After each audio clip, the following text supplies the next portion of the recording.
Hey, Corey Johnson. Listen, I'm going to tell you a story about Morbius. There was a scene when basically my character gets slaughtered by, the Morbius, the monkey boy, Jared Leto.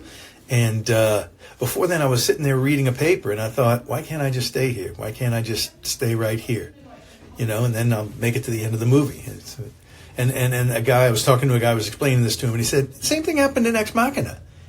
You're out there, you buy the helicopter, she comes out, she's chatting away, you're having a great time. She's going to get you on that thing. She's going to fly the helicopter. She's going to throw you overboard from a great height. You're dead.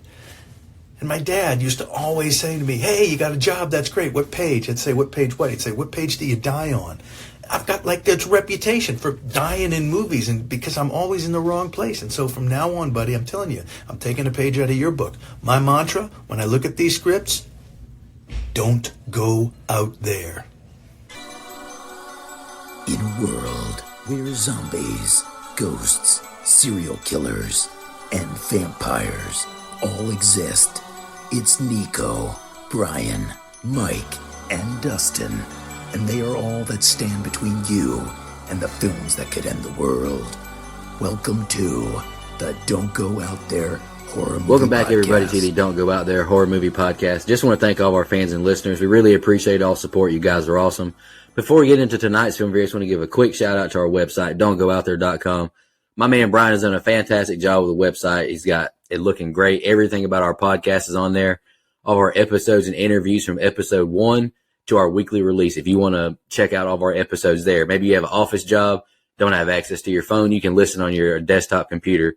We've done some incredible interviews in the past with some of the biggest names in horror, some of your favorite slashers, writers, directors. Check out our interviews if you haven't heard those yet. We got our store where we got some new t-shirts. Brian and Dustin have done some fantastic designs if you want to check those out. And we also have Shan's Etsy page attached as well if you want to grab a tumbler.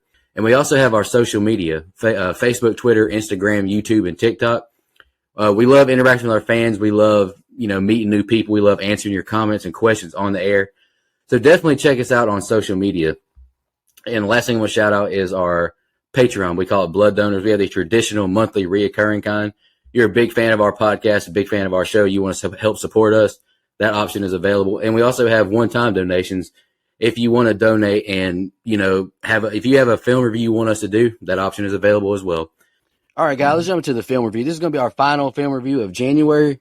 This has been a pretty fun month. This is Brother Dustin's pick. Dustin, you want to announce your pick and why you picked it? I picked it because I hate you all. No, I picked Morbius because he got unfairly shat upon, and it continues to do so online. And look, is it a great movie? No, I don't think so. But is it as bad as the comments would lead you to believe? Hell no. So I think it's a fine movie. Nico, you said something earlier to me that about you were a little lost because you don't know the whole comic universe, and that's when I told you this movie you don't have to know. There's no tie-ins from other movies until the mid-credit scenes. Nothing about this is anything related to the other movies that you got going on. There's little Easter eggs, but they're not crucial to the story. This is pretty much a straightforward origin story, and I definitely have my issues with it, which I'll get into when I give my final thoughts at the end, since I'm doing the scene by scene tonight. But yeah, I wanted to pick it to at least get mine and Brian's positive reinforcement out there for this movie, because I know we both enjoyed it more than what most online critics do. All right, I'll go next. And kind of like Dustin mentioned, I told him, I just felt really out of my comfort zone in this one, just because I don't watch a lot of these kind of movies, just because they're not my cup of tea. They're just not what does it for me. I thought the movie was just fine. It kind of like Blade. It's not like I hate the movie, but it's just not something I want to turn back on ever again. I didn't think it was god awful or terrible, but I'm just kind of neutral, if that makes any sense. I'm just kind of neutral in my feelings about it. That's really all I got. Brian, what are your thoughts?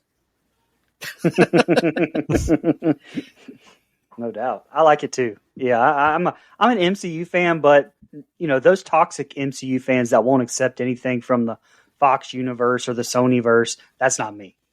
In fact, I'd say what the Sonyverse has put out the last few years has far surpassed what the MCU has done in that time span. And this in particular movie is no different to me. I like this film a lot and don't understand, like Dustin said, I don't understand the hate that it gets. I think Morbius is one of the most conflicted and compelling characters out there.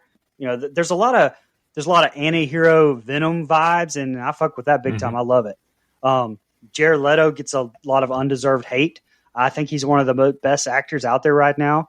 And Matt Smith, I think Matt Smith fucking killed it in this film too. Like, I enjoyed it. You know, I have the Venom movies, like I have the Fox universe, like I enjoy the Sony universe as a whole.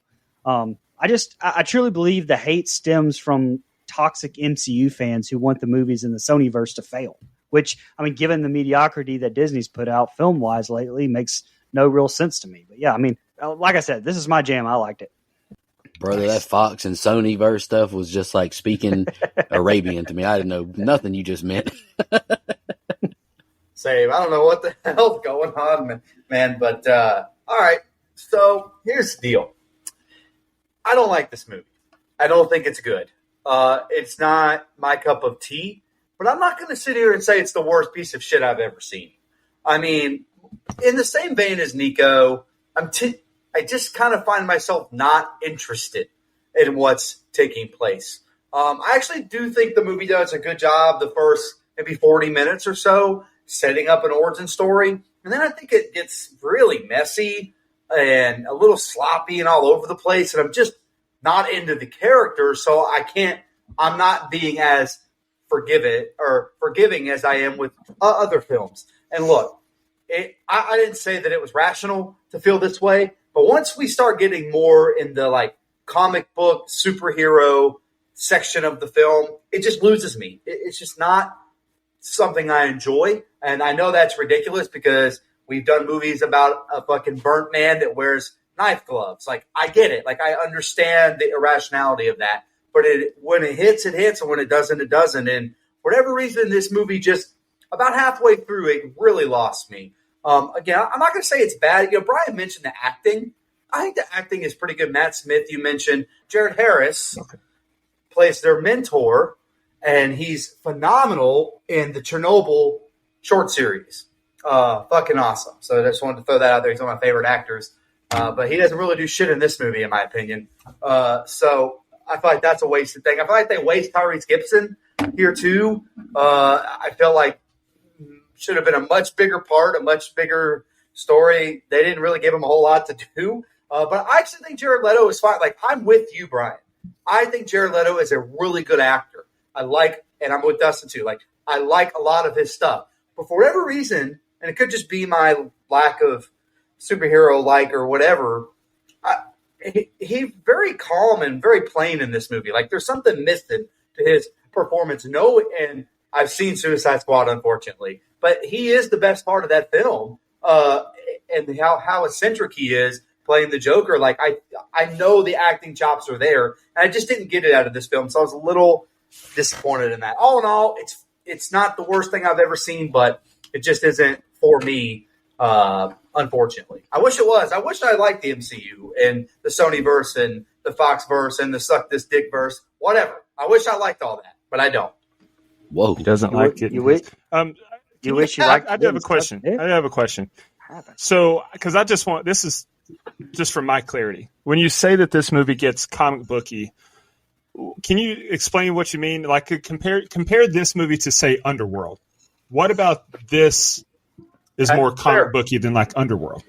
Sure. So I do think I don't think it's, or at least I didn't take it this way, as serious. Like when Jared Leto kind of starts to have his transformation and all the like movement from the CGI, like the shadow CGI. And stuff, and how like he bounces back, like all of that kind of stuff reminds me of a comic book movie from back in the day, like what I knew them as. Now, the MCU and other movies may have, you know, better acting and better CGI and better stuff. But for me, like, just like somebody kind of flying around, breaking through walls, stuff like that, that is just not something that clicks with me. And you're right to call out Underworld, because there is some of that. You know, it's not the vampire aspects of Leto's character, by the way. Like, that stuff's pretty good. Like, I'm good with that. But it is the running fast as lightning, breaking through walls, having superhuman strength, all that stuff just doesn't really vibe with my personal taste, I guess. I got you. This movie is very CGI heavy. and it's like overdone at times. So I get you. It's not bad CGI though. Like I'm not criticizing the CGI itself. I think it's pretty decent. It holds up pretty well. Yeah. And something I put in my notes too is like, it's just not the typical vampire I'm used to. Like you get like a lot of Matrix stuff with like the bullets flying past them. And, I put in my notes a lot of times, like they're a vampire, but they can like jump building to building like Spider-Man and all that. And another thing that was a criticism of mine was the PG-13 rating. Yeah. It definitely needed to be rated R because the lack of blood and obvious situations where blood should have splurted out was very, very obvious. And I had a question that I meant to ask either Brian or Dustin. When he's drinking these blood vats, is it always like in anything that Morbius appears in as a character any other time? Is it always fake blood, like not real blood, or is that like a PG-13 decision? This is the only Morbius appearance in a movie there is. Oh, so not even in the okay. Yeah, and I'm not too familiar with the Morbius appearances in the comics. Maybe Brian can speak more to that. I know he appeared the first time was in a Spider-Man comic, I believe. So I'm not that level of nerd. Okay, I wish I was, but I wish I was. I figured I would at least ask. Who's got the time? It didn't make sense to me why there's blue. I really can't answer that. I was going to say it was probably a decision for the PG-13 series, Yeah, but I don't know. I don't know if they had synthetic blood or whatever in the comics though. But I mean, Blade is Marvel, and they're very blood heavy. I think this just has to do with the whole fact or the whole merging with the MCU that Sony's trying to do. And this whole Sony verse that I was talking about is right now is strictly Spider-Man and Spider-Man characters, and so Morbius and Venom and all of these movies that they're coming out with now, they're all Spider-Man bad guys. They just haven't put Spider-Man in the movies yet. All the Spider-Man appearances have been in the MCU. And to touch on that a little, when you talk about this, the what he's drinking, the artificial blood, I think that also was played up in his character though, because you hear his moral conflict in the movie. He said he will not kill again. And so to me, I think that was a big part of trying to drive home that he's trying to do what's morally right. He doesn't want to kill. He doesn't want human blood. But the effects start to wear off where it's good. And, he even wonders when he's sitting there at the diner with Dr. Bancroft, he wonders, what do I do when it no longer works for me? Okay. So, yeah, that's fair. All right. I'm going to do the scene by scene tonight. So do you guys have any other opening thoughts before I jump into it? Let's get it. So we get a pretty cool and intense score to accompany our immediate title card before moving to a mountainous scene. We're in Costa Rica. A helicopter flies across the sky, toting something along the way. A beautiful waterfall shot immediately makes me think Brian has lost interest in the movie. The helicopter lands, and the pilot says they don't need to hang out once the sun goes down. A man with crutches gets out and directs another man to set up the trap at the mouth of the cave. We find out that he's a doctor, and he comments on the impressive killing ability of the vampire bat. He looks into the cave and makes a deal for a machete. He cuts his hand and holds it to the opening, causing the bats inside to awaken, and mass exodus ensues. He stands there wide-eyed as the bats engulf him. Flashback to Greece 25 years prior. A young man is playing chess with himself as a car arrives. Another young boy named Lucian is introduced to Michael. Michael says that all the other boys who have come and gone have been called Milo. So he's Milo. Michael says something is missing from his DNA, and the only way to combat it is regularly scheduled oil changes. Michael tells Lucian that it's best not to be outside when school lets out before Lucian crashes. Michael calls out for help, but takes matters into his own hands to save him. A doctor commends him and recommends him for a school for the gifted in New York. Michael leaves a letter for Lucian, vowing to find a cure for the both of them. The letter flies out the window, and Lucian goes outside to discover some able-bodied bullies have found it. As they play keep away from him, he whacks one of them right in the face with a crutch. Bad move as they start whooping his ass. The doctor saves him, but not before he gets a few more shots in on the one who he walloped. Flash forward back to the future, and we see that the man in the Batcave from earlier was Michael Morbius, and he's being honored for his achievements on stage in New York. Turns out he rejected the Nobel Prize, and Dr. Bancroft interrupts his chat with a patient named Anna to scold him. He plays dumb, but then she finds his makeshift Batcave in his lab. He tells her he won't need his license much longer and explains his findings. He wants to splice vampire bat DNA with his to produce anticoagulants to find his cure. A tense score plays as he performs a test on a lab rat, which dies. Test 117 is a failure. She tells him she doesn't want to see him hurt, but he says he should have been dead a long time ago, and his purpose is to find a cure. A nurse runs in to grab him, and they rush away to Anna. That's the first set of scenes. What do you guys think? By the way, the landscape shots were only 1 to 2 seconds. This is not Stanley Kubrick's 35-minute landscape shot openings to his movies, so that is not true. So right off the bat, and I just kind of realized that was a pun, a bat right off the bat. Right off the bat with the open, I know this movie went through hella editing and different cuts all through the pandemic and studio interference, so some of it kind of seems wonky to me, and this open kind of seems a little bit out of place. Like, I feel like the movie should have started with the flashback scene, because we don't ever like come back to this cave or anything. He just has the bats in his lab later. So I don't know. It just kind of seems a little bit out of order, and it may be, like I said, this went through a ton of changes and cuts. So it's a miracle it honestly even got to what we watched. I'll also say this about the open: Morbius, a doctor, wouldn't cut his hand like that for blood. Like, he would know how many tendons and ligaments are in that hand that could be damaged. And as a doctor who uses his hands for surgery, this wouldn't be the case. But, and to speak to that, the rest of the movie does do a good job, as far as I can tell, at making Morbius really do a good job of portraying a doctor and thinking about doctor stuff first, taking the emotion out of his decisions. But this one is definitely a nitpick here for me. I think the flashback scenes are great. Charlie Shotwell and Joseph Essen, who play young Michael and Milo, I think do a fantastic job. I truly believe they're friends, and that's definitely a testament to those two and the writing there. Who we haven't mentioned, Matt Sazama and Burt Sharpless, both have worked together doing Dracula Untold and the Power Rangers remake in 2017. I think they did a good job with writing this. I mentioned all the problems it had, and went through with editing and cuts and stuff. So I do want to give them credit for what we got.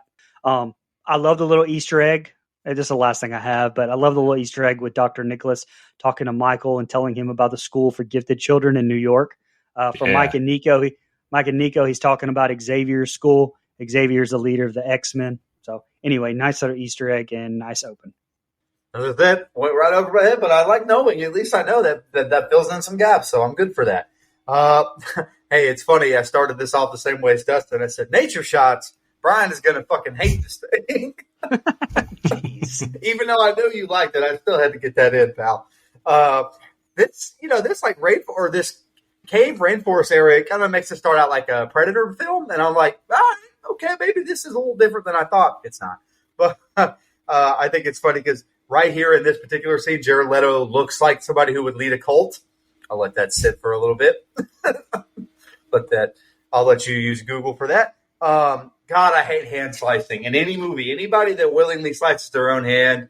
I'm talking about The Hangover, this movie. There's a lot of them, but it just, I can't stand it. And bats weird me the fuck out. So these two things combined are all the horror that I really need.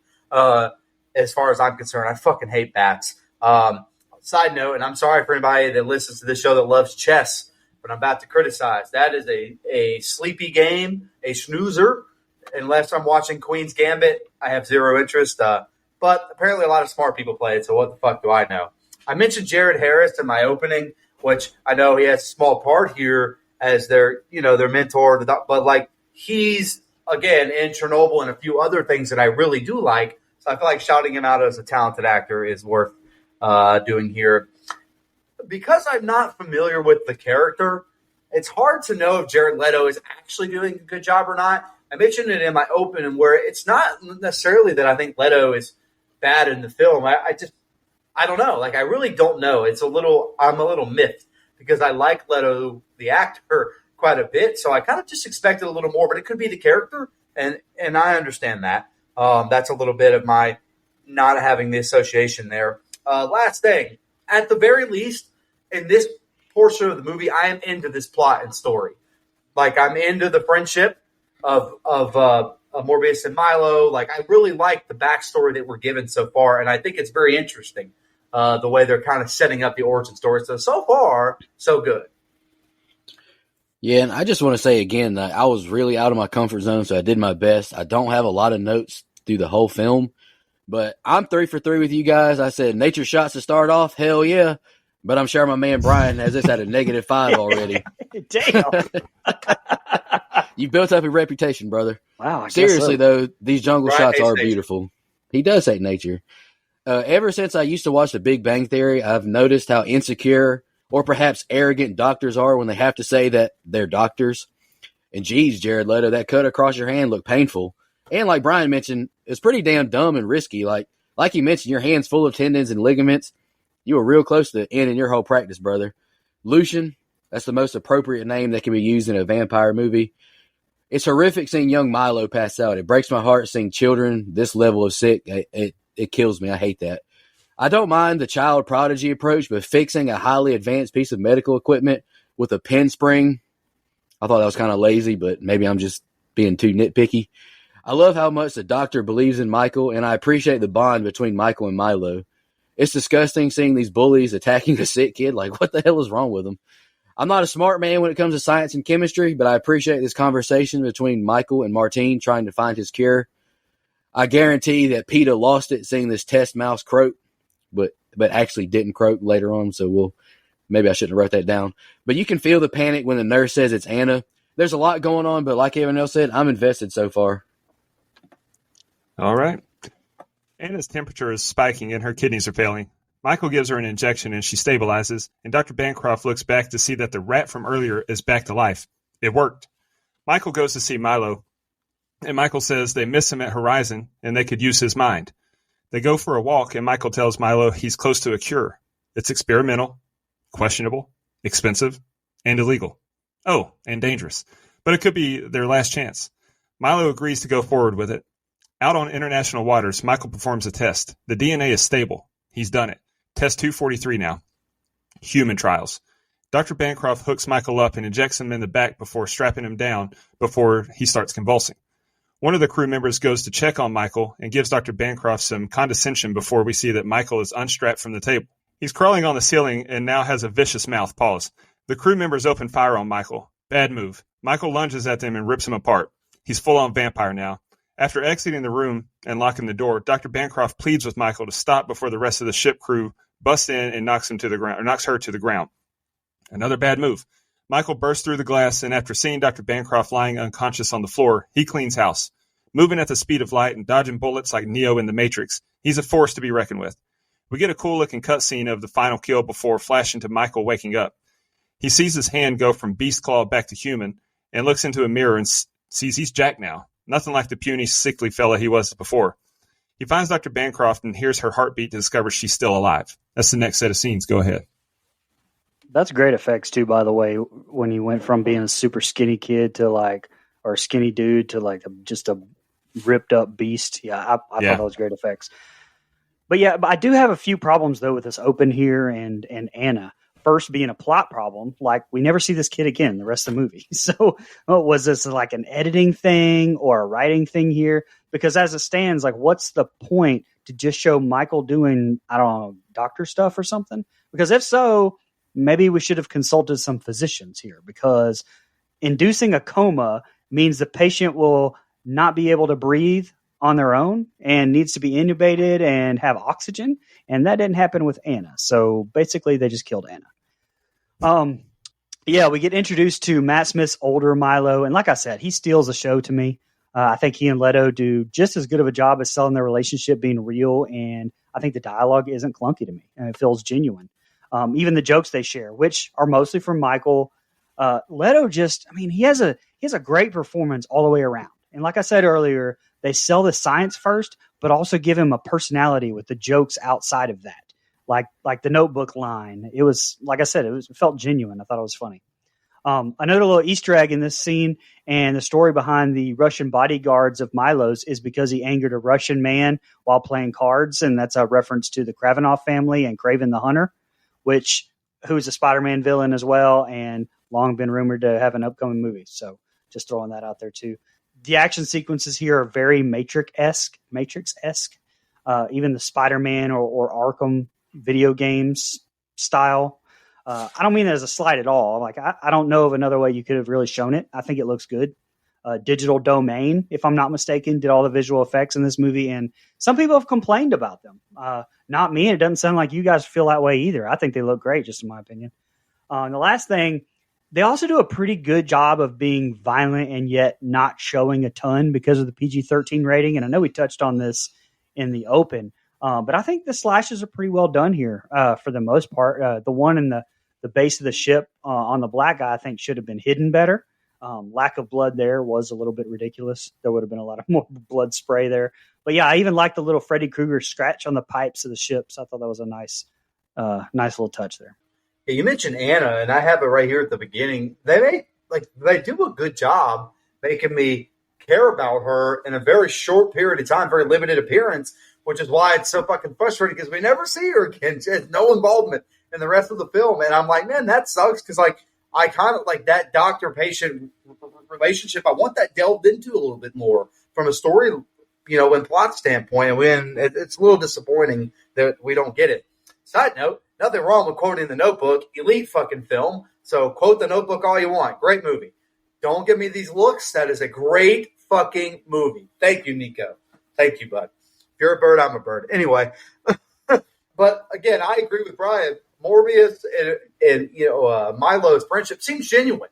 Very real. I like the interaction. You mentioned Matt Smith as well. He's the fucking Shawn Michaels of this movie. Show stealer, man. His performance is really, really solid. Probably the most invested that I am in a character is Milo because I think there's some depth there. There's some variance. And I like it. I will say I'm confused at what's going on in the chair with Martine here. And again, she's convulsing, and I don't know if they did a really good job setting that up. I know there's some stuff with the mouse, or excuse me, the rat, but I don't know. They didn't, for whatever reason. I'm like, what the fuck is going on? But then I will say they saved it because if you know that little video clip that everyone uses on Twitter of that guy in the cookout line, he goes, "Hey, what the fuck?" That is what happens when shit hits the fan here. That's me. I'm like, what the fuck? I was not expecting this full-blown CGI Matrix warp thing that happens here in all this action. I like that to an extent, but it is my first okay. But it's not very, I mentioned comic booky. I really should come up with another term for it. That it's so insulting, just not kabuki-ish. Yeah, it's a little kabuki-ish, and yeah. But it's a little more vampire-esque, a little more horror movie-esque, which I liked. I was into for the most part. Now, his name is Michael, with pale skin and a weird-looking nose. I mean, this is if that's not an Easter egg, I don't know what is, pal. Anyway, another famous Michael with the same complexion. I wonder what that would be. Last thing, it took me a second to figure out because again, going into this movie cold, I don't know fuck all about this movie or character.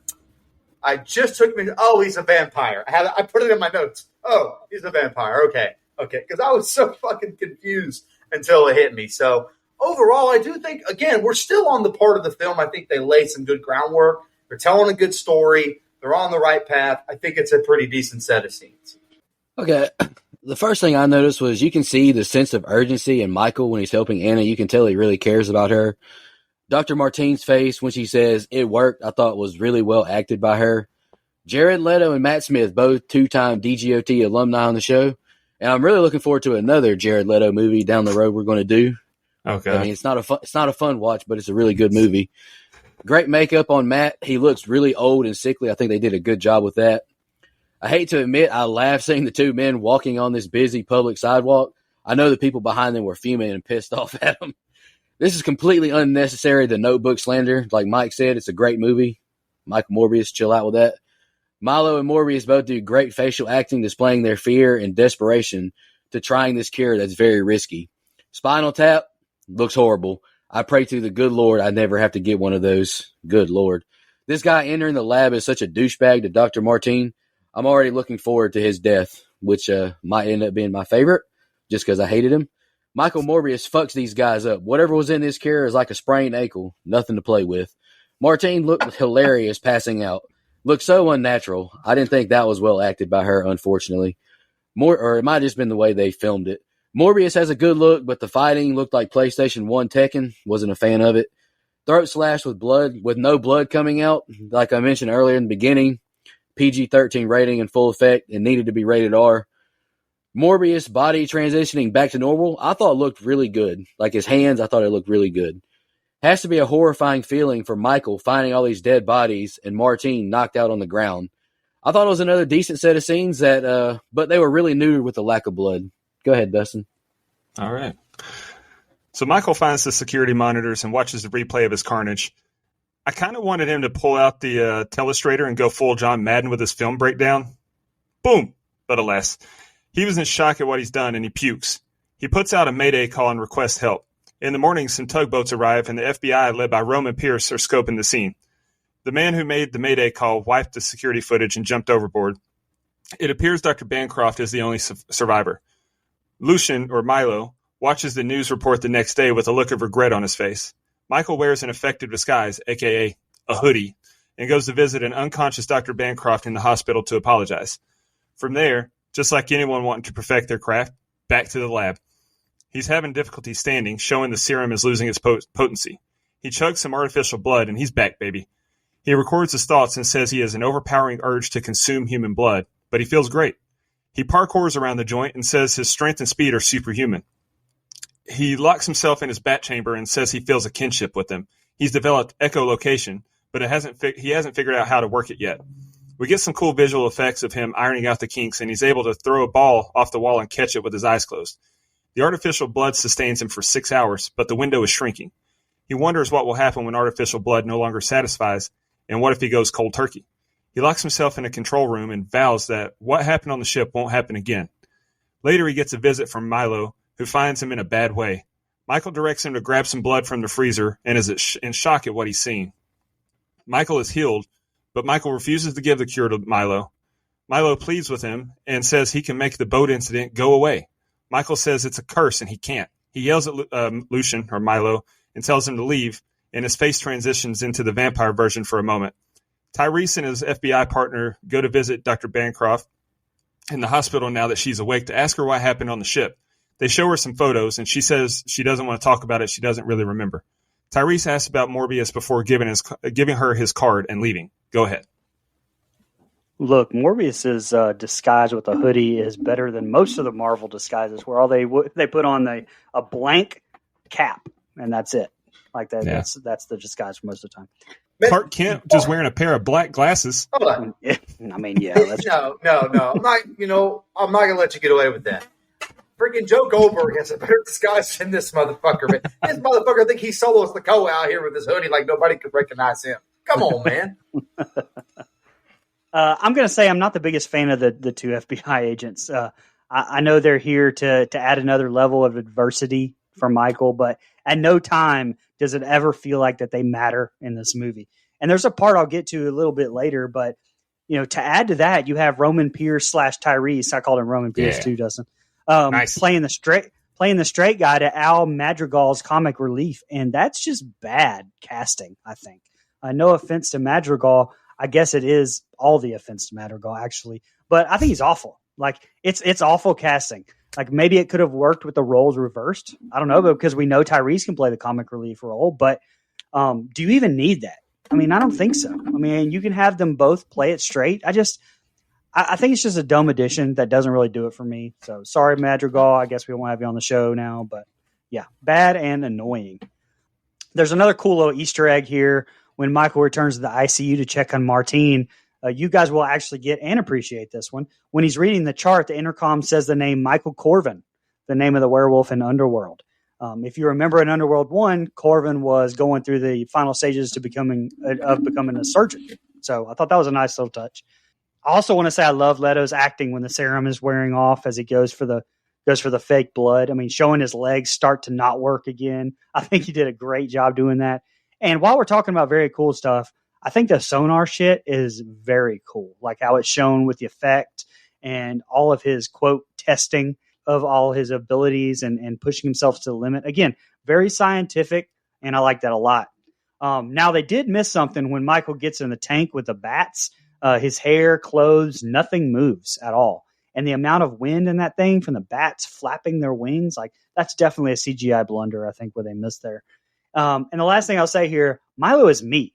Like I said during one of our earlier vampire movie reviews, but I'll say it again here. It bears repeating. Like if you're my friend and a vampire, you better fucking turn me as well. Like it's pretty much it's bullshit if you don't. Like I get it, Milo. I get it. So go ahead. I'll touch on that a little bit later because I have a point about how we got to come on, that's not pot. Come on. That's a general term of phrase everyone uses. I didn't say anything. You just talking about touching on things later. Everyone uses that, man. Come on. Anyway, I think that there's a really strong scene of him kind of watching the security footage back. I think it kind of, at the very least, like, is aware of the actions that took place. And I really like it. It's so far, we're still in a good story, plot narrative driven. Like, I really like it. And here's Tyrese and FBI agents. And I just think they completely fucking waste these characters. Like, I don't think they're interesting. They don't give them anything really of substance to do. They're just some kind of foil for Morbius. And I don't think it's necessary. Like, I don't think the characters should even be there. And I know, Tyrese may have gotten, maybe a few extra people to come watch the movie, but it doesn't seem like it after looking into the numbers. So I feel like that's a wasted face, man. I mean, pretty big star. But anyway, we already touched on his hooded disguise. That's some Joe Goldberg levels of shit. I don't know. Absolutely not. Chucking anything out of like what looks like an IV bag really gives me the heebie-jeebies. That doesn't sound super fun or clean or sterile or anything. And that just, no, thank you. It kind of made me feel a little nauseous. But this is where the movie flips for me just a smidge. Where we get a little bit, he has superpowers now.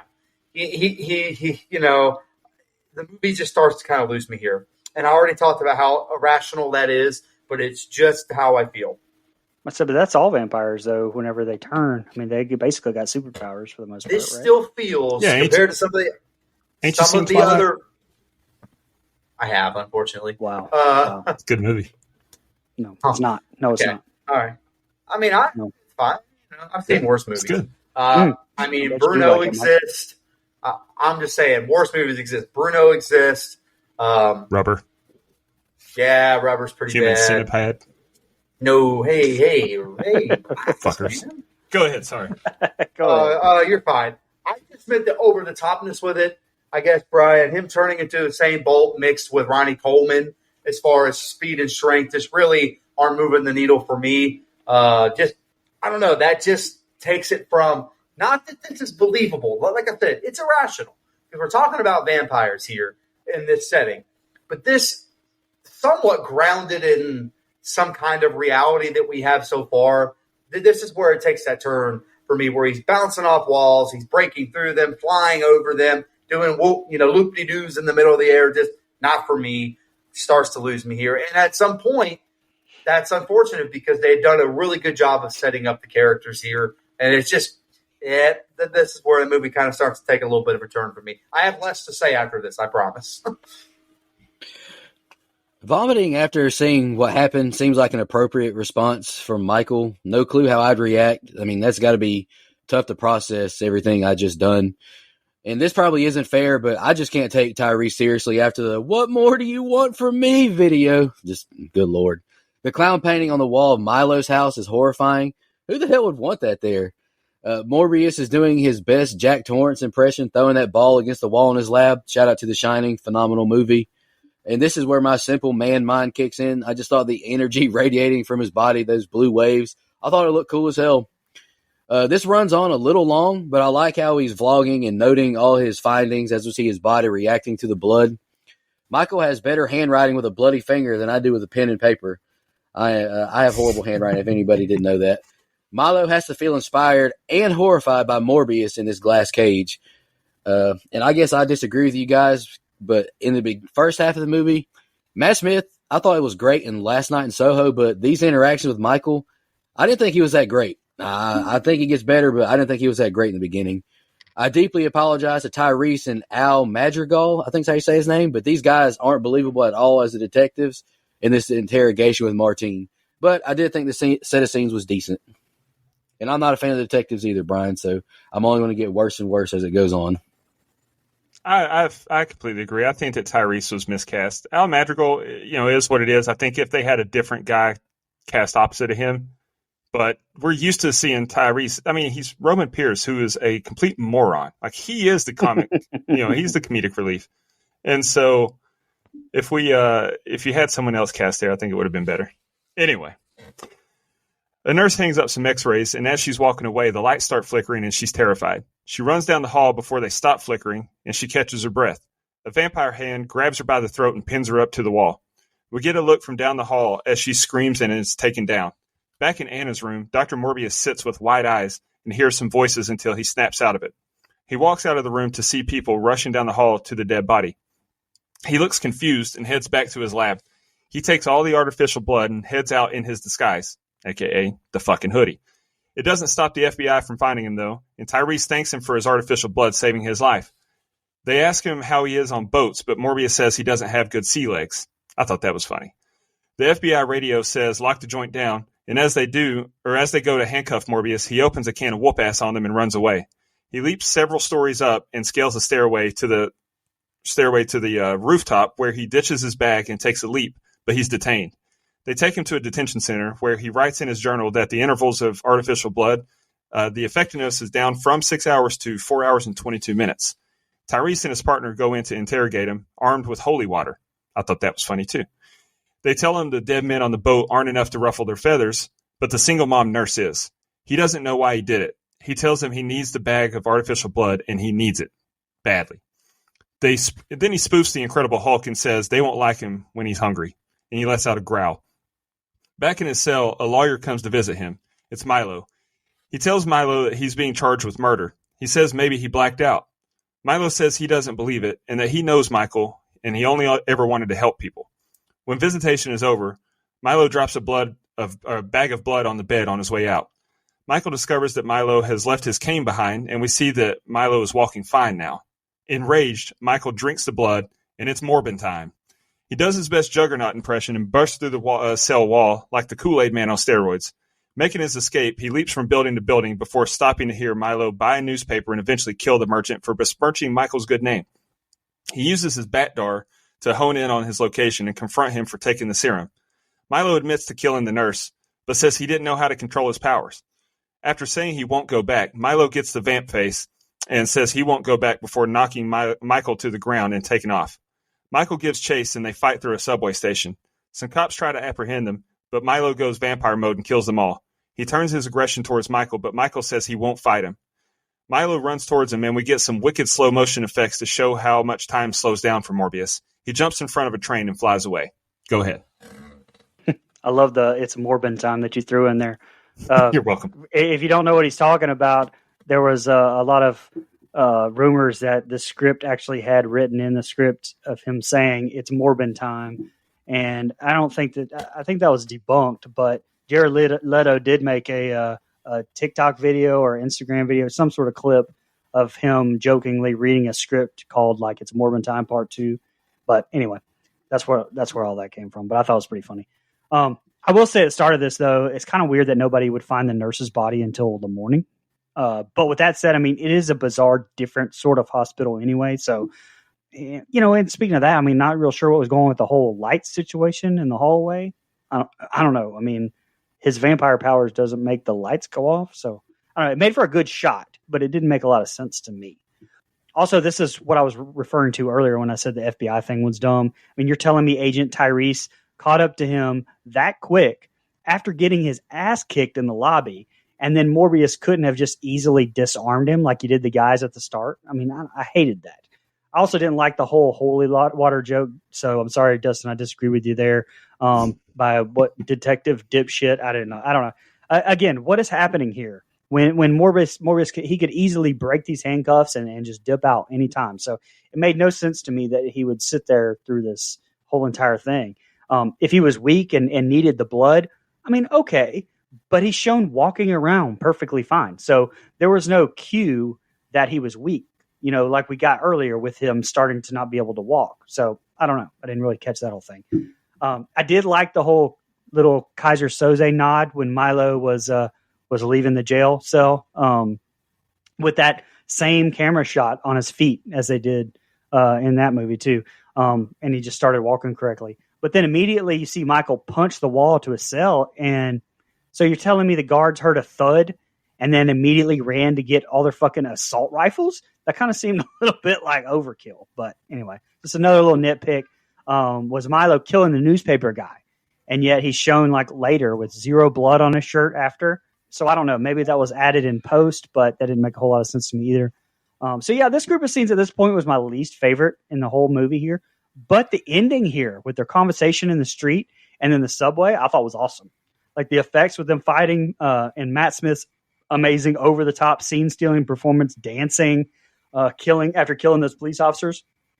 But most of all, it was that really fucking awesome shot showing Michael riding the wind down the subway tunnel. I thought that was badass. Now, I didn't really understand why Milo was shown walking so slow or running so slow towards Michael, because when he has the same powers, I didn't really understand how like he could be really going that slow.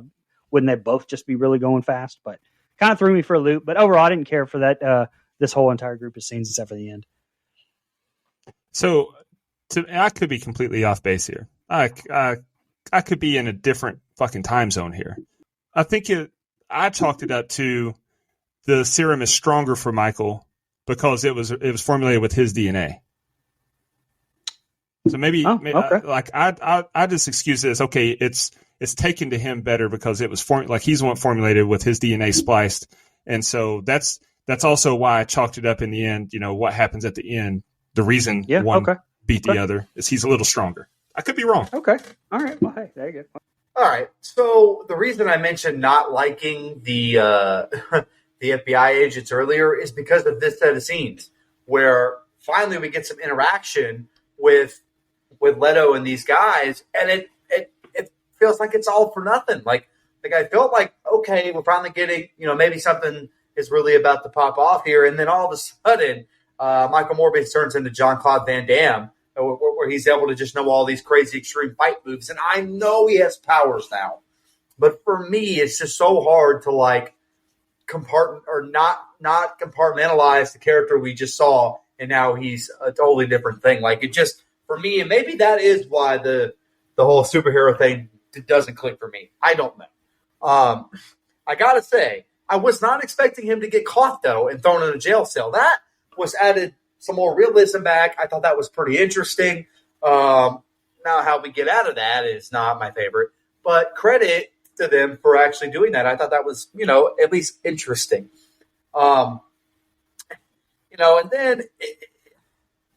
I like this stuff with Milo because Matt Smith is really good here. You mentioned Kaiser Soze, absolutely. And I liked all their interactions, and I like this, where Milo's kind of turning into the bad guy here. I like that. But I don't know if they fleshed that out enough. You mentioned the reason being because he didn't give him the serum to help him in the same way. I guess that's enough, but I really wish that was fleshed out just a little more. And that's probably a nitpick. I just wanted to see a little bit more of a slow turn against his friend, I guess. But that's just me. But I think that's a great scene in the cell, and I think it's done really well. I like that choice quite a bit. These two fighting, if you go back to the first 15 minutes of the film, these two being at each other was not on my bingo card. So I think they set that up, and it kind of surprised me quite a bit. I thought that was good. I will say, and this is the last thing I have, because even the stuff in the subway, it's just, I don't know, it started to lose me a little bit. I'm not going to lie. But when he says, I will not fight you, or I'm pretty sure it says, I will not fight you. I'm sure Dustin may know where I'm going with this. It reminds me of The Undertaker, WrestleMania 14 build. I will not fight you, Kane. Poor little Kane. Oh, sorry, I had to do my man Paul Bear there. You burned the funeral home. Oh, sorry. I thought you were going Terry Funk. I thought you were about to drop your mother's a whore. Was a whore. Hey, if you've ever noticed, Paul Bear and Terry Funk are basically the same voice. Oh, yes. Welcome to the wrestling podcast. Oh, I'm just kidding. If I was this nurse, I'd be scared as hell with these noises and these flashing hallway lights. I feel bad for her. She's just doing her job as a nurse and gets got by a goddamn vampire. Man, we need to show our nurses respect. These detectives aren't good at all, fellas. We got a $75 million budget. Sorry, Mike, if I looked it up. And we get this pathetic acting. They should have spent.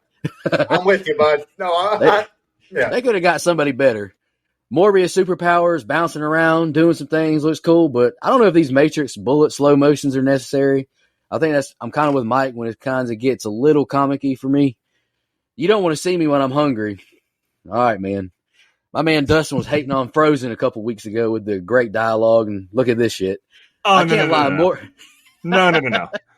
That's a callback to the Incredible Hulk, Lou Ferrigno in the 70s. His catchphrase, "You won't like me when I'm angry." This is just a tip of the cap. This is not fuck off. Yeah. That doesn't mean it was good, by the way. I'm here to tell you right now, we don't care. Hey, won't you shit and fall in it, pal? I'm assuming you're talking to Mike because he probably would do that. But anywho. I have actually done that on Dustin's Sport, as a matter of fact. Oh, my God. Oh, God. Okay. Let me find my spot. Pause. All right. Leave it in. Hey, you can't find the. While Nico's still laughing, how about this? How about this pickup line for you, Mike? If you're ever single again, and I don't plan for you to be, and I hope you're not, but if you're ever single again, not either. Here's a good pickup line for you. Hey, can I get in your pants? Because I just shit in mine. All right. I can't lie. Morbius and Milo make me feel like a bum. These guys have deadly blood diseases and became doctors and lawyers. Where the hell did I go wrong? Maybe I haven't seen enough vampire movies, but when do they get Spider-Man building jumping abilities? I can't really blame Milo taking the serum. Like Brian mentioned a little bit ago, being a blood-sucking vampire is better than dying as a cancer patient. Love these camera shots following Milo and Morbius running through the subway. Milo attacking the police is badass, but yet again, this PG-13 rating and lack of blood really neuters its impact. I love how Milo's embraced being a villain so quickly. I thought it was another fun set of scenes. All right. Tyrese and crew check out the ruckus at the subway and say to keep an eye on Dr. Bancroft. She's at home now, and we see Milo watching her from the street below. The next day, she realizes that she's being followed, and she ducks off into a bodega. After shaking the fuzz, she hops on a bus and reads the paper, where Morbius is seated a row behind her. He tells her he didn't kill anyone. She says that Milo took the serum, or he says that Milo took the serum and he has to be stopped. They stop for a cup of coffee, and she offers him a cup that's sitting in the sunlight to test his effect, but he's not that kind of vampire. He apologizes to her for taking her on the ship, but she says she wanted to be there. He tells her he feels great, but he fears what will happen when it stops working. He overhears some guys at the register bullying the cashier into taking fake money, and he puts his trusty hoodie up to pursue them. He grabs some blood from a nearby EMT, kind of convenient if you ask me, and uses his bat dart to focus in on their voices and locate them. He finds their lair and says he wants their lab. One of the guys tries to stab Morbius, but he breaks his hand and says he's Venom. I thought that was funny. The thugs all run away, and Morbius goes to work. He uses their machines to build one of his own, and then we see Milo dancing and getting dressed. It was kind of reminiscent of Nightmare on Elm Street, the dance scene. It was kind of... Anyway, he gives a quick vamp face to the mirror before we cut to overhead view of a bustling downtown. In a club, Milo orders a tequila before a woman says she knows him. A guy takes exception to Lucian risen up his lady before making a fatal mistake by shoving Lucian. Milo walks away. Sorry, guys, I interchanged Milo and Lucian a lot in my notes. I don't know why. Milo walks away, but as the guy and his buddies are leaving the club, Milo is waiting on a building above. He swoops down and we hear a scream. Ladies and gentlemen, he got him. Dr. Bancroft walks into the lab where Lucian is waiting for her.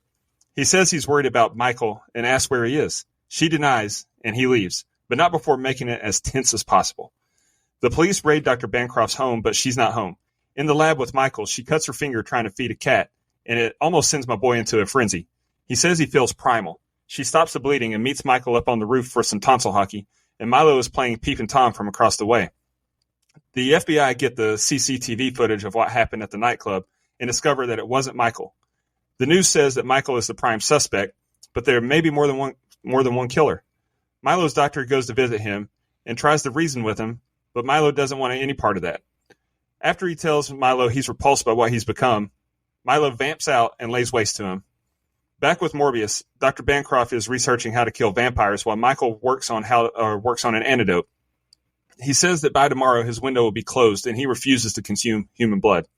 Milo's doctor calls Michael and tells him he went to see Milo. Morbius goes back to check on him, where he finds him grasping for the last bit of life he has left, and he tells Morbius that he has to stop Milo. Go ahead. I like the Daily Bugle Easter egg on the bus. Yeah. Apparently there was even some scenes shot with J. Jonah Jameson, played by J.K. Simmons, but with the change in scheduling and Spider-Man No Way Home coming out and it being set up that it's in a different universe, they cut that whole part. But I did like the Daily Bugle Easter egg that they did leave in there with the paper. That joke with him burning in the sunlight, reaching for the coffee, that was a good one. I laughed at that one. Another little fun fact, all of the New York scenes are filmed in Manchester's northern quarter in the UK. All the city lights, signs, and license plates were changed to match those found in New York. Probably part of that $75 million budget, as I've said. Michael still forget to do it. The middle of the set of scenes here and the lab Morbius takes over does feel a little wonky and convenient. But then again, we're dealing with movie logic, so it is what it is. But scenes like this, I don't think are necessary. Like, show more of him testing the compound out earlier, or a little more to this third act, so it doesn't kind of seem so rushed. Stuff like, why would the girl take more fake money to pass the one bill from these guys? Like, I don't know. It just, she's going to have the same exact issue trying to pass that money. So I don't know. It just, I don't know. It didn't do it for me. But it was his leave the spicy nachos. This is where a mysterious guy comes in a hoodie. I thought that it's just unnecessary. I think you could have accomplished the same thing with him just saying, same to Martine, like, I've got another lab up and going. Like, that was it. Like, I didn't have to see all of that. Weird. I didn't like it. More of Matt Smith stealing the show, though, with Milo's dancing to the song Off the Meds by Exa, which I've seen a lot of hate on that scene, but I thought it was great. And the music choice I thought was perfect. The rest of the set of scenes is fine, but I wanted to really point out the part where Martine cuts her hand and you see Morbius struggling with it, the blood, and I really enjoyed that part. Like that, I thought that was really cool. Go ahead. Yeah, I'm not gonna lie. This may be my least favorite. It is my least favorite set of scenes in the film. This is just where everything gets really, and it could be user or / operator error, where I'm not able to follow along. I don't know what's going on. I'm not invested in the characters. This set of scenes has a lot of Martine, who kind of disappeared for a whole act of the movie. I know she was kind of banged up or whatever, but it didn't. I don't know, for whatever reason, like, I don't really care about this character. So I'm having a hard time even buying this, like, love relationship that we get with Michael Morbius here. Like, there's just a lot of stuff that I'm not really, and maybe there's backstory there I'm not familiar with. I don't know, but it didn't work for me, brother. You mentioned the dancing scene. I thought it was pretty fucking funny. I was kind of in the mode of waiting for something to happen, and that was at least something. And so I was like, all right, this is a little, fun part, a little comic relief. Yeah. And again, I just feel like the story gets convoluted here. I feel like there's, you mentioned the movie feeling rushed, Brian, and I actually have it in my next set of scenes notes, but I want to say it right here. I think that it is. Like, I think there's probably a decent amount of this that was cut. I can't be wrong about that, because there's some stuff that looks like, oh, where's this going? And then they cut to a different part of the movie, and I'm like, okay. And that tends to happen a lot in this set of scenes to me. So I felt like there's probably a decent chunk of this movie that's just missing. Maybe there's some more story stuff. Maybe there's, some more action. I don't know. But all in all, I just thought it was a bland set of scenes. And again, remember, the first half of the film, I'm in. But this back half is just, I'm sorry, it's just boring as fuck to me. I can't help it. All right, we're starting this set of scenes off with more good acting from the FBI detectives, sarcasm font. And the Daily Bugle, that's such a superhero movie newspaper name. I actually like that. That was a funny little vampire gag, faking like the sun hurt his skin in that cafe. I thought that was funny. I agree with you, Brian. Man said the stinky pinky. Great dialogue. I can't believe this whole guy's printing fake bills is how we're going. Like, like you mentioned, Brian, I can't believe the guys printing fake bills is how we got here to Michael finding a new lab. I don't know why that stuck out to me, and it just didn't work for me at all. Milo has been almost crippled his whole life and can cut a rug this good already. Hell yeah, brother. And then I'm not sure if like this guy is the boyfriend or not, but LOL, the lady calls the boyfriend a jerk for calling out the guy who's trying to buy her a drink. I thought that was nasty work. Matt Smith's acting has gotten much more believable and better as a villain. I like them a lot better as the villain. The detectives have such a weak presence on screen. Both these guys are so poorly miscast. Or maybe it's just Tyrese. I don't know. And we finally reached the point in the movie when Dr. Martine and Morbius become romantic because we all knew that was coming. Detective Rodriguez with an unnecessary jab at Agent Simon for no reason, calling him lazy getting the CCTV footage. I guess I've just spent half the review hating on these detectives, but I think it was well earned. Hearing someone say they're repulsed by you has got to be painful as hell. That's like the old, I'm not mad, I'm just disappointed. That cuts right to the heart. The blood on Dr. Nicholas' shirt looks awful, and I'm not a fan of Milo's vampire look in this scene. But I still thought it was decent, even despite my critiques. All right, let's wrap it up and go home. Morbius hears his name being said, and we see Milo trying to force Dr. Bancroft to call out for Michael. Morbius uses his echolocation to track down their whereabouts, and he's off. He flies through the city and finds Dr. Bancroft laid out on a rooftop. They share a smooch, and she bites his lip to get his blood in her mouth. Morbius is furious and bites her neck, and Milo shows up to antagonize him. Then, like the lead singer of 30 Seconds to Mars would say, Morbius tells Lucian, "You say you want it more. What are you waiting for? I'm not running from you." They fly through the air and have a hell of a fight, and Milo gets the best of Morbius before throwing him off a building and crashing with him through the ground to the sewers. Michael lets out a hellacious screech and drops to the ground. The screech summoned the army of bats, and they fly in and swarm and surround Michael and Lucian, reviving Morbius in the process. Lucian charges at him with a metal pipe in hand, and Michael uses his winged rodent friends to subdue him. He injects Lucian with the antidote, and Lucian pleads with him. The touching moment humanizes Morbius again, and Lucian is a goner. The FBI arrive on scene, and an approximate fuck ton of bats fly out of the hole in the ground. We see Dr. Bancroft is still alive, and Morbius flies off as the movie ends. Or so we think. As with most Marvel movies, there is a post-credit scene or a mid-credit scene. So the first one, we get a purple flash crosses the sky, and we cut to a cell where Adrian Toomes looks in the mirror. He hopes the food is better here. He has been transferred here to an empty cell from somewhere else and could be released immediately. In the next credit scene, a car speeds down a road before coming to a stop. Morbius gets out and looks at his watch. Adrian Toomes flies in his vulture suit and says he's not sure how he got there, but he thinks Spider-Man has something to do with it, and guys like them should team up. Morbius is intrigued, and the movie is actually over this time. What'd you guys think? I like the ending. You know, I do think it was a little bit rushed, like we talked about earlier, just this last 30 minutes or so, but I would have liked to have seen a little bit more of Martine turned, but I hope that the plan is for her to show up, in the universe down the line a little bit. I think having her as a villain fighting Spider-Man and again, Morbius, kind of making Morbius more conflicted. I think that's a good plan. That's a comic book route. So hopefully they go that way.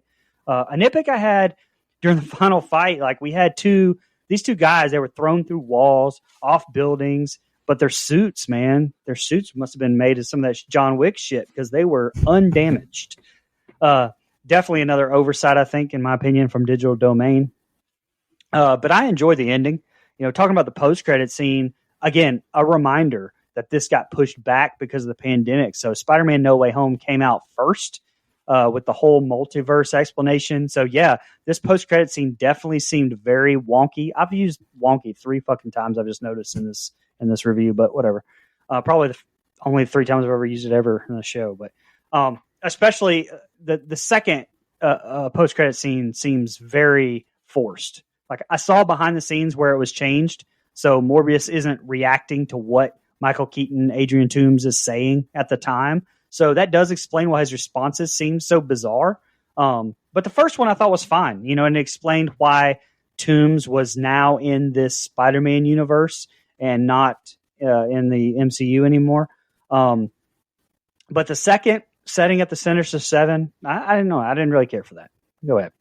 Yeah, I like the story part of the end. Like I've mentioned, I love the way they set up these characters, the friendship, the kind of, going in opposite directions, and now they're against each other. Like, I liked how they built that up. So I do like that we get some final conflict battle here. I think it looks great. I think the effects look great.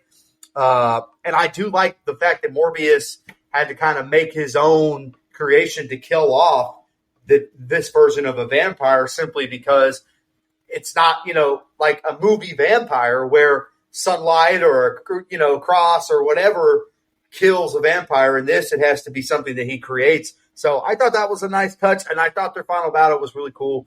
Again, Matt Smith, fantastic. And the stuff with Martine, like I said, I don't care about her characters. I could kind of take or leave, and I know she's now a vampire, I'm guessing, question mark. That's what I took away.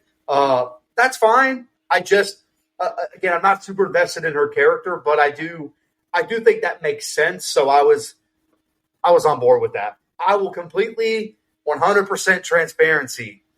I had no fucking clue what was going on in these mid-credit scenes. Not a fucking clue, man. You guys laid it out, and that's awesome. And by the way, I think that's cool because as a pro wrestling fan, when a wrestler from one company wrestles for another company, I think that shit's cool. So I'm not That's what happened. shitting. Right. I'm not shitting on that. I'm just telling you, I don't fucking know. It's like if Brian were watching the Royal Rumble and Moose comes out from TNA. Dustin knows who that is. Brian's like, who the fuck is Moose? It's the same thing. You know what I mean? Like, it would be the exact same thing. So all in all, I thought the ending was actually better than what, came before it. But the mid-credit scenes, I don't have any strong feelings about it, except it looked cool. It made me kind of wish I was a part of it, but I'm not going to be. So there's that. You could be. You could be. I'm not. The move, no, absolutely. Michael Keaton definitely walked through the forbidden door. That's basically what happened. Okay, well, cool. That's good. All right, I thought the Morbius flying, jumping to save Martine, I thought it was some really dope action sequences. And like you just mentioned, Mike, blood dripped into her mouth. I'm sure we'll be revisiting that soon. I thought the CGI blood as Milo / Michael's gut, I thought it looked horrible. Michael attacking Milo with a swarm of bats reminded me of Winnie the Pooh attacking that redneck with all the bees, but with a bigger budget and a scarier creature. Michael, you can't kill me. It's me. I couldn't take that seriously with the accent and the CGI face. I just thought I think it's a fun way for Morbius to end by him giving into his powers and flying away with the bats. I did like that. We get a post-credit scene with the legend Michael Keaton. And like Mike mentioned, I have no clue what character he's supposed to be, but it's cool seeing him. Adrian Toomes, no clue who this guy is. Another post-credit scene, I thought that was a little bit ridiculous. I don't know if you guys thought it was or not, but no clue what character that was either, but I'm sure the superhero movie folks loved it, and that's all I got. It was the same character. It was Adrian Toomes. Same guy. Oh, see, no clue. No clue. It was Michael Keaton. He just had mechanical wings. It's Vulture. Then why the fuck did they do two different ones? Yeah, that's how Marvel movies do, dude. There's usually two, maybe three. See, I feel like this movie was probably supposed to be like 2.5 hours, wasn't it? Yeah, I think so. There's no way it was. Because the more I listen to y'all talk, I was like, this shit did feel kind of rushed. Like towards the end. All those scenes with Michael Keaton were supposed to be in the film, no? At least some of them. No, they were supposed to be. One of them was shown in the trailer. I've seen the trailer. I think that was just a way to get people, hey, watch the post credits. Poor marketing, but I'll take it. All right. Well, we'll go jump into social media now. I'll do Instagram and X if Nico can do Facebook since I don't have the book of faces. We'll start with Instagram. Friend of the show, Steven Rodriguez. This one made me laugh. He said, my thoughts and prayers. I saw this in 4DX and the seats would move when Jared Leto would walk at a decent pace. Kind of wish the theater caught fire. Would have been a better experience for me at least. Damn. So I guess he didn't like the movie. Shit, Steven. And then Steven, I hope you get back to Twitter, bud. Optional 13th Ghost said, I remember seeing the trailer for this film for months because it kept getting pushed back. Not that I had high hopes going in, but this was a rough watch. Jared Leto literally moped through his scenes. The CGI was incredibly heavy-handed, and it wasn't even good. Overall, cookie cutter and predictable. Wow, I disagree with that. I agree with the predictable part. I'll get to that when I give my thoughts. Well, most of the MCU movies are, if we're being honest. Formulaic, yeah. Over on X, the artist formerly known as Twitter. We only had one comment. I guess people really don't fuck with this movie, man. Not a lot of comments this week, but Anita Nobody Russell likes said, this movie. I know this movie was edited very badly, but I still like it. Hell yeah. There you go. Hey, we got 3 of them over on the Book of Faces, Okay. and at least one of them's positive. But the first one is from Sean Irwin. Why would you do this to yourselves? The movie could have been fantastic, but they shit the bed hard with it. Jared Leto was stale and Matt Smith boring. Okay. Disagree. Kevin Potoff. I was really excited about this project. Marvel had made so many great movies. Then they crapped out this mess. Hard to follow and completely boring. Thanks for the great podcast. Wow. Well, appreciate the love there for the podcast. Yeah, appreciate that. Hey, that's all that really matters here. Come on. But Cheyenne Turner is about to show some love, Dustin. Okay, All right. I know I'm in the minority, but I didn't hate this movie. Don't get me wrong, it's not good, but I saw a lot worse the year it came out. Maybe because it was under 3 hours and I didn't have to use PTO to see it, or maybe because I had a gift card. Who the hell knows, but I didn't totally hate it with 2 laughing emojis. Gift card movies do help, I'm telling you. Hell yeah, brother. Hell yeah. That's it Pay for for it. Facebook. All right. We'll do trivia next. Brian, you got any fun facts? You want to go ahead and Brian? Yeah, I Nico, got a few. Mike? Okay. We all know the stories of Jared Leto and his notorious method acting, which I'll hold my opinion on to myself because method acting in general is whatever. But apparently, Jared Leto committing to capturing Michael Morbius's limping state and used crutches even off camera. This proved to be troublesome for the crew at times when the actor reportedly took 45-minute treks to the bathroom. Pushing him in a wheelchair was a loophole solution around these delays. But with that said, Leto did claim that he didn't have to use method acting for this role because Michael Morbius's personality was so close to his own, in his opinion. Okay. That limp Okay. shit's annoying. Get your ass to the fucking bathroom, asshole. Yeah, for real. You're holding up everybody's day. Goddamn Jim Carrey. We got to refer to him as Andy Kaufman. Fuck out of here, Jim. The fucking original name's cut had Carnage as one of the Morbius's prisoners before the film was reshuffled and placed 8 movies ahead of where it was originally going to be. Just so you guys know, Woody Harrelson plays Carnage in Venom 2. I've mentioned this to Dustin, and I don't know if I'll ever get another chance to say it on air, so I'm going to say it here. But I'm firmly on the boat of the Sonyverse being Andrew Garfield's Spider-Man universe. Hopefully, I'm proven right down the line, and they'd be idiots, I think, to not use them and cash in double time on Spider-Man. But I think his comments in No Way Home about not pulling back his punches, and then the word murderer was sprayed painted over a picture of Spider-Man on the wall in this movie's. You talked about the trailer. That scene was on the wall in the subway in the trailer, but they cut out of the movie, I guess. And lastly, because we've covered Blade, Morbius had a brief cameo in the deleted alternate ending of Blade 1998, played by director Stephen Norrington, as a tease for his planned appearance as the main villain in Blade 2. However, he wasn't included in the sequel because Marvel had sold the character's rights to Artisan Entertainment to produce a standalone Morbius film that was ultimately never made. Yeah, I don't have any. You said, but I was going to mention that when you mentioned earlier, you're not familiar with Morbius, and I said he's never been in any mill. I was going to mention that. So yeah, I'm glad you touched on it. All right, hold on. You've already mentioned the budget, Nico, $75 million. Some speculated could have costed up to as much as $83 million, but I'll go with $75 million. The box office was $167.5 million. So, I mean, not terrible at the box. A decent number of people saw it. It made its budget back and then some. So, but it doesn't seem to have a very high critical and fan rating, I guess. That really surprises me, honestly, as high, heavy CG as this is, that it was only $75 million. Yeah. It really does surprise me. You know what's funny about those box office numbers is that this movie got shit on so badly that people sarcastically got it trending that it was Morbin time and they wanted it to be re-released, and they re-released the movie in theaters, so it got a second theatrical run because of people sarcastically. Bombed twice. Congratulations, you played yourself. Yeah. That's hilarious. All right, guys, what's our favorite kill, least favorite kill, and the rating? I'll just kick us off. Favorite kill, it was that, like I mentioned earlier in the scene by scene, it was the first kill that Michael Morbius had, just because it got a good pop out of me, because I didn't expect him to have these kind of powers. Least favorite kill was a few moments later, and I apologize, I don't know the character's name, but it was the black guy shooting who got the throat slash, but no blood came out. Come on, man, you gotta have some blood splatter. Rating, like I mentioned at the beginning, I'm pretty neutral on the movie. No strong feelings either way. Superhero kind of movies and vampire movies just aren't my favorite things, but I won't say this movie was just completely boring or miserable. And I can't say that it was god awful either, because I'm not a superhero guy like all these other people who commented and said they hated it, because I didn't know what to expect. I just thought it was a decently fun watch, but nothing I ever want to watch again. I gave it 5.5. I will take that.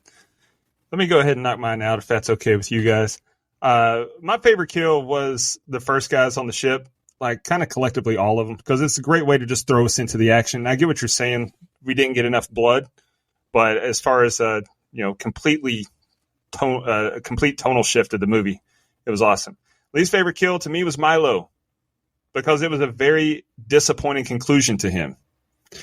So as far as my final thoughts in the rating, I think it's a fine movie. It got unfairly shat upon online. I do think that the showdown between Morbius and Milo was too short, though. The build was so long to get there, and then for that little amount of conflict, it was pretty ho-hum once we got it. It was predictable and uneventful. I mean, it's a cookie cutter was the word that was used. It's formulaic, is what I said earlier. It's kind of what you expect. But I still enjoyed it, and I think they did enough to pique my interest for more movies in the franchise. It's not perfect, but I like it enough to give it a 7. All right, I'll go ahead and go so we have some balance here. I have the exact same kills as you, Dustin. My favorite is, pretty much as soon as, we get the first look at the vampire version of Morbius, I think all that action is pretty damn good and pretty fun carnage. I wish there was a lot of blood, but that's okay. And my least favorite was Milo because I kind of wanted a better kill. I wanted a better end there for that character that really the only one I was like truly invested in finding out what happened. All that being said, look, this is not the worst movie I've ever seen. I'm never probably going to watch it again unless, there's some re-review of it 12 years from now when we're doing this show, although I doubt it. By then we'll be doing, Leprechaun 5. So, who knows? Hey, movies go on forever, pal. But no, I mean, this just isn't my thing. Like Nico mentioned, a little out of my comfort zone. I did give it a fair shot, and I thought they had me for a little bit. I thought I was going to get to come on here and say, okay, shit, all right, maybe I've been missing out. I don't feel like I've been missing out. This isn't for me. I think there's some good stuff in here, but overall, pretty mixed bag. So Nico gave it a 5. I'm giving it a 4.5. Oh, wow. Okay. My least favorite death, I picked the bat that Morbius had in his drawer that was pinned with the pins. Fucked up. I don't think the bat deserved that. My favorite death, I put probably Dr. Nicholas. I do think this missed a little bit from having to be PG-13. I do agree with y'all. The kills could have been so much better, and the character almost lends itself to being rated R, especially Dr. Nicholas and the scenes on the boat. Those stood out to me. But again, I don't get the hate for this movie or get really why it bombed, but I actually gave it a 7.5. All right. So that gives us a composite score of 6.125. IMDb has it at a 5.2, and the Rotten Tomatoes, listen to this shit. The Rotten Tomatoes score is a 15 fucking %. Wow. The audience score is a 71%. So I think that the folks over Rotten Tomatoes are part of the fucking problem. Go ahead. Yeah, the College Football Playoff Committee, all the same people. Absolutely. Wow. I don't take film critics too seriously. I trust the audience score a lot more. Typically, I try to, yeah. Just because I feel like they're pretentious assholes. Any more final thoughts on Morbius before you just shout out our blood donors? Nope. And any listeners, if you're a comic fan or superhero movie fan, if I suck tonight, I apologize. Like I mentioned, I'm very out of my comfort zone with this kind of a movie. Same. Well, shout out our blood donors. We really appreciate y'all. Y'all take a big burden off of us. I can't stress that enough. Times are really tough economically right now, so I definitely understand. But we do appreciate your contributions. It takes a big burden off of us, helps us pay these bills. We got a new final girl donor, Anita Russell, and her film is going to be Pitch Black. We're going to be doing that in I don't know, maybe March, because I think we already got February planned out, but we'll get it on the schedule soon. Camper level reoccurring, Clayton J, Nina, Michelle Mirza, the Horror Movie Crew podcast, Alex Seligson, Eric Doolittle, Sean Irwin, my boy CJ, Christopher James, and Michael Evans. Our camp counselor reoccurring are Edwin Hernandez-Gunn, my boy, Joe Swinford, Adrian Aiello, Karen, Brian Samick, Andrew Ferguson, Matt Strickland, Brooke Maley, and Thorne David Phillips. We really appreciate y'all's contributions. I'll just say that again. It means a lot to us. Next week is my birthday bonus. We're not going to be doing a film review. We're going to take a week off from that. But we're going to be doing kind of a fun episode, a bonus-style episode, where we got like 15 subgenres of horror movies, and we're going to pick our favorites from each one. We're just going to, bullshit and have fun, and we're going to vibe and have a good time. And also stay tuned for some possibly really cool interviews coming out. I'm really looking forward to those. I don't want to count my chickens before they hatch because you never know what could happen. But we got some pretty cool interviews scheduled, and I'm excited for them. Go ahead, Mike. Yeah, stay tuned for next week when I try to fit Halloween 78 into every subgenre, baby. Let's go. What about Scream? Watch next week when I try to fit Halloween 78 into every subgenre, baby. I mean, horror comedy is right there. Wow. He's going to scream Halloween 78. I'm joking. I was seeing if I get a reaction. Nico, go fuck yourself. Happy birthday, buddy. Thanks, man. All right, y'all. Any final thoughts on Morbius? Nope. All right, Morbin time. Oh, sorry. All right, end the show on that one. If I thought that was actually in the movie. If that was, I would have rated like a 3.5. It would have been more. It's Morbin time. Just want to remind everybody,